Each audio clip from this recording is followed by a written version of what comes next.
Wanting to raise your daughters to have choices, but not obligations. Can you expand on that, what that means to you? They shouldn't be expected to have to just work hard to make everything work. If they have some options and there's a little bit more capital in their control, would make farming much more enjoyable for them. I think those days where working harder than the next is kind of over. You know, you can't just work hard. You have to have things in place to keep the farm a farm and intact. There has to be more options available to us as a family to give our girls. Wanting to raise your daughters to have choices, but not obligations. Can you expand on that? Just share with our listeners what that means to you. No, it's just we don't. With the farm and the future transition planning, things that'll change. Things that are out of our control. They shouldn't be expected to have to just work hard. To make everything work. If they have some options and there's a little bit more capital in their control, would make farming much more enjoyable for them and not have to just, like I say, work hard every day, because I think those days where working harder than the next is kind of over a little bit. You can't just work hard. You have to have, things in place. And also that, we have two girls. We don't know if either one of them want to farm or one of them want to farm. And then to keep the farm a farm and intact, there has to be more options available to us as a family to give our girls. If one should not want to farm and one does, and that's where this tied in greatly with our expectations and what we want to see going forward and how we want to set things up. Absolutely love that. That's a sharp example of thinking long range. Yeah. Thinking long range.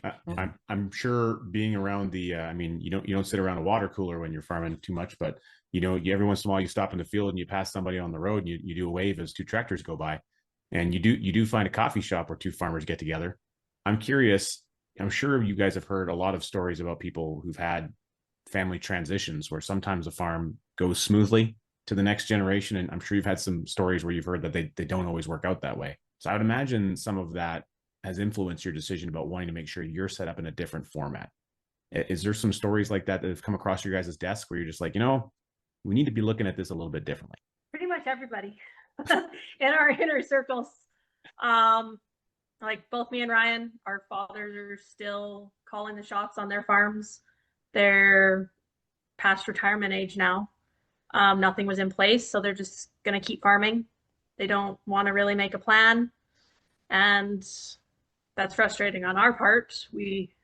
We're thinking about the next generation now, right? Our girls past our parents, and it's frustrating, and we need to make sure that we are set up, that we are not tied to our operation, our farm in the future, because we don't think we can afford to retire.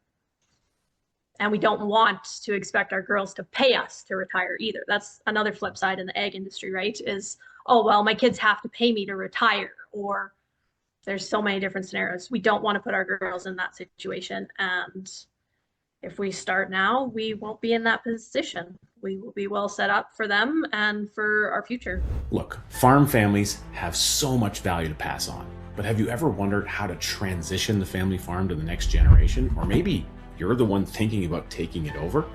Look, getting that transition right so that everyone wins takes a clear plan. That's why we created the Farm Family Legacy Planner.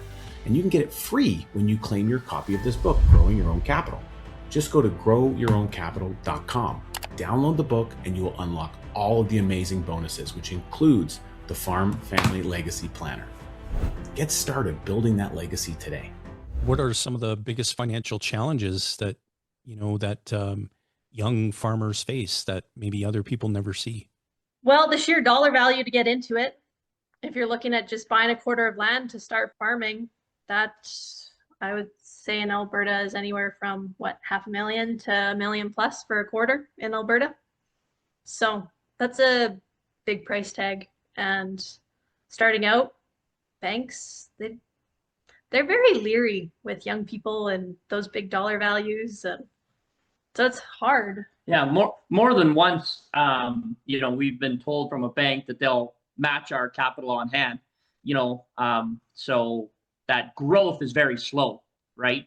If they're not going to be willing to take a little bit of the risk to help somebody out, then, our access to capital is low when you are starting out, because everything is risk essentially in the farming, 100%.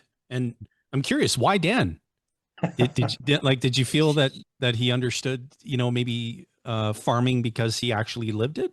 Yes, most definitely. Yeah, that connected well with that's his background, and he knows what we're talking about. Speaks He the just language. looks like a very trustworthy fella. That is very true. Yeah, he's just a great teammate. And I'm honestly I have so many great questions. How has the adoption of this process changed the way that you both make decisions together financially? Well, I'm in charge of most of it.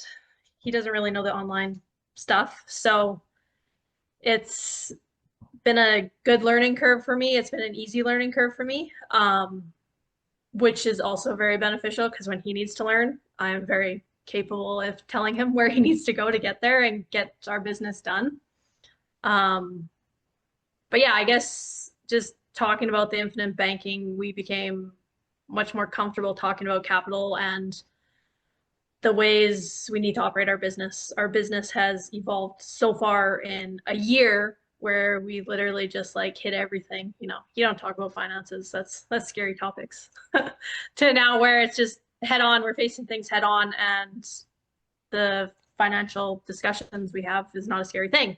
There is plans, there is options, there is so many things available, and I don't know, both it kind of excites us now to talk finances, and we have a little bit more appetite for risk with the access to this type of capital over the bank, being that payment's going to come due in 12 months or whatever it is, where there's some leniency as basically a backup plan to that. Okay, we needed to borrow that money, and then our CAF check that was supposed to be X number of dollars is now half, and there's not somebody saying, hey, okay, let's make that payment due today. You knew it was coming. Whereas this, we can, things happen, and we can, maybe it goes 2 years till we can get that money paid back. And that pressure is off of us. So that's helping our growth faster. It's terrific. It gives you a lot more confidence in decisions, I would imagine, Ryan, when you can make that. And you're like, you know what? We don't know. Commodity prices just went, you're listening to the radio in the tractor and you hear the news. You're just like, oh, that may not be good for selling meat this season. But you've got that extra piece of confidence. I could imagine that can make a big difference just going through the rest of your days. Because sometimes there's a big lag time from when you're in the middle of this part of your farming journey to when a check shows up. And in between there, you can go through a couple of news cycles and just being like, oh my God, the roller coaster is just going up and down here. Yeah. No, and that's exactly what I'm saying, is that long time between when you borrow the capital to when you sell what's paying the borrowed money, there's a lot that can change in that interim, and it can be a big deal. And it also provides opportunities that arise, right? If we don't have that bill that is due and we can divert the cash flow to a different opportunity, that is huge for us. Like for our situation, there was a group of yous that came available on Facebook, and we wanted to jump on it. But if we had a loan that was due with the borrowed money, we would have not been able to do it. But because we had the infinite banking in place, it was possible to divert stuff and change our plans and just keep going. So it was really, I think it's really important for opportunities that arise in the farming industry, because you literally never know when they are coming up.